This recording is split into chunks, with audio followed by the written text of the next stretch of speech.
and not a bunch for where they'll end up probably going, the Pinstripe Bowl in New York City. That's most likely, right, Sean? Yeah, I've talked to people at Michigan and Iowa today, and they both have the same preferences. Their preferences right now are Tampa, Nashville, then whatever. And so at this point, I think Michigan's going to get the ReliaQuest Bowl in Tampa. Sharon Moore, after they beat Ohio State, they're the defending national champions. He goes, I want to go somewhere warm. So I think they end up in Tampa. Iowa has made it known if they're not in Tampa, which is their preference, they want to go to Nashville. They played in the Pinstripe Bowl in 2017. The Pinstripe Bowl has taken 9 different teams over the last 9 Pinstripe Bowls from the Big Ten. That's the goal of that bowl. They want to have 10 different Big Ten teams over 10 years. Guess what? Nebraska is the only team other than Michigan available that's not played in the Pinstripe Bowl. So, Mr. Damon Benning, bring your coat to that open-air press box. Looking forward to a trip to New York? Yeah, I can't wait. No, I mean, listen, I'm not. Beggars can't be choosy. Yep.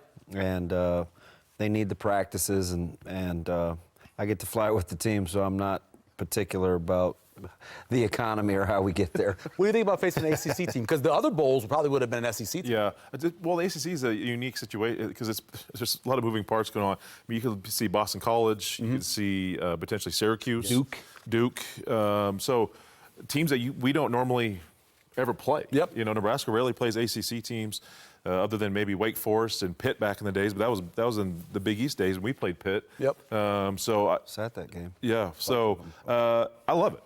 Listen, like I said, I'm happy they got the 6th win. I'm happy they're going to be able to get to the 14, 15 extra practices. Let these kids get out of here. Go see what a bowl game is.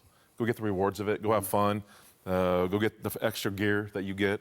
And go get better. Go develop some more players and get better from these extra practices. Remember when going in the Best Buy room was a big deal? The $500 gift card. Oh, you're going to get $500 gift card. That was a big deal. Yeah. It still is, but now they're getting bigger checks than they were getting before. Good point. These guys have a couple extra commas in their bank account now. They're fine. Rex Burkhead bought a Relco shaver at Best Buy and was all happy about it. I remember. Yeah. Anything's more than what you have. Hey, it's new. Remember when they gave bicycles on one of the trips, and the guys had to have them all shipped back? And it was like I said, if it's free, it's me. Yeah, you know.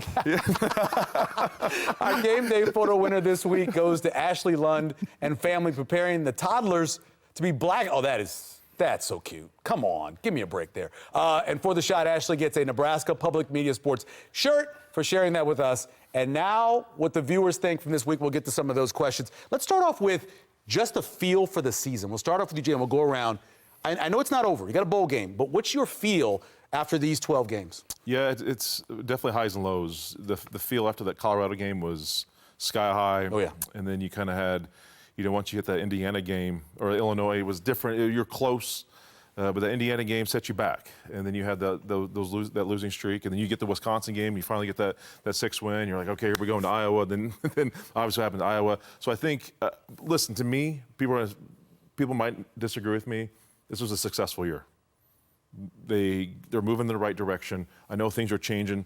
Things are different. And this is, unfortunately, this is the new college football, right? Yep. I mean, just with the transfer portal, coaches leaving, it's just what it's going to be.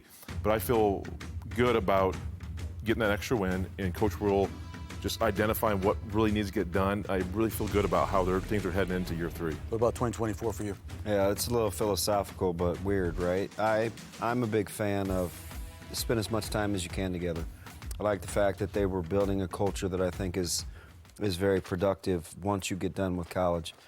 And, I've argued with you about this, with anybody that'll listen. Nebraska's success in the 70s, 80s, and 90s was more an anomaly, given their geographical location, than it was to not be successful. And so if we can find a way, spending time at a bowl game together, winning in the postseason, and get back to the university being the most important thing, bigger than the coach that recruited you or whomever else, where it's like, man, I really love just the University of Nebraska and my experience. That's going to be the tie that binds, that gets this program back over the hump. In the world of NIL and the transfer portal, it has to be about something bigger than you. Start with the university. Sean?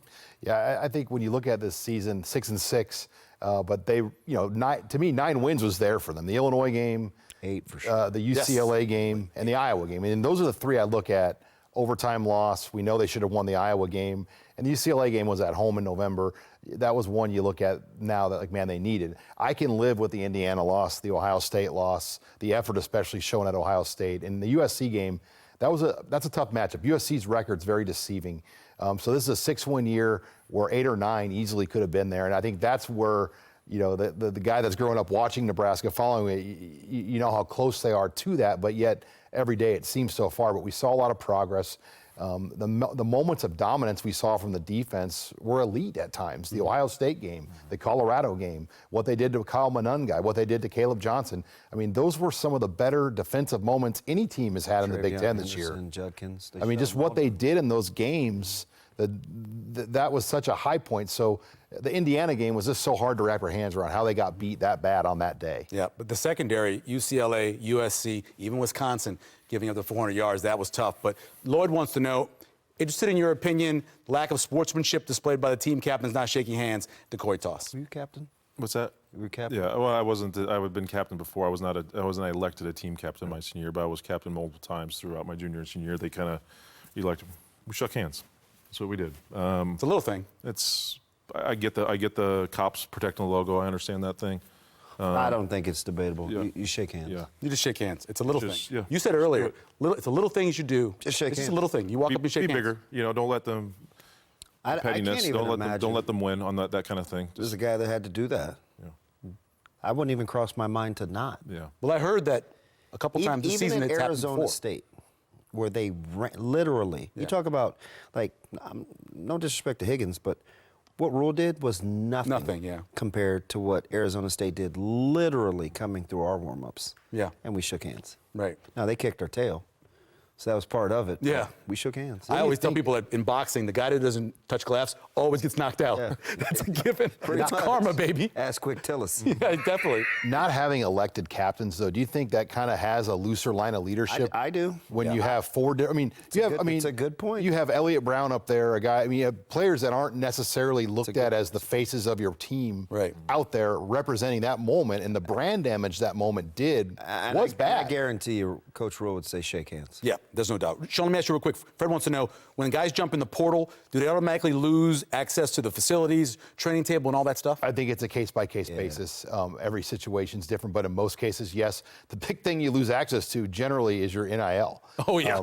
You know, the minute you enter the portal, generally your contract with the collective is going to say, you know, you're no longer going to be a part of the team. And this is a list of. Who's the list? Who jumps out at you? Jamari Butler is a big one, obviously. James Williams going in tonight. Bayer, too. I mean, he was a Bayer. solid player. Returning leading tackler, Mackay Yeah. Bayer. Yeah. What about you, Jay? Yeah, Jamari and Mackay. James, you know, his ability to rush the passer off the edge. I mean, he single-handedly took over that Rutgers game from the edge. Yep. Princewell, you know, Princewell was played so well, a little underachieved from this year. Yeah. But I think Sherman, you know, stepped up, and they do play a lot of guys. Nebraska Play a lot of plays a guys. ton of guys on Yep. that side of the football. But yeah, you're going to see this obviously with Tony White's departure. How many of these guys follow him to potentially to Florida State? But it bugs me now. You see some of these guys referring to holler at their agent through this. It bugs me because I don't think those guys. I've been around agents. Sure. And I know some good ones. I know some bad ones, and a lot of times the bad ones don't have those kids' best interests at heart. They have their best interests at heart. So I hope these kids are getting the right information and getting the process to make the right decision definitely. about. Burning question, start with you, Sean. My burning question is, what is this all going to look like here for a bowl game? What kind of team will Nebraska field, and how motivated will be Nebraska now to play in a bowl game? Can Coach Rule continue to push the right buttons with defensive selections?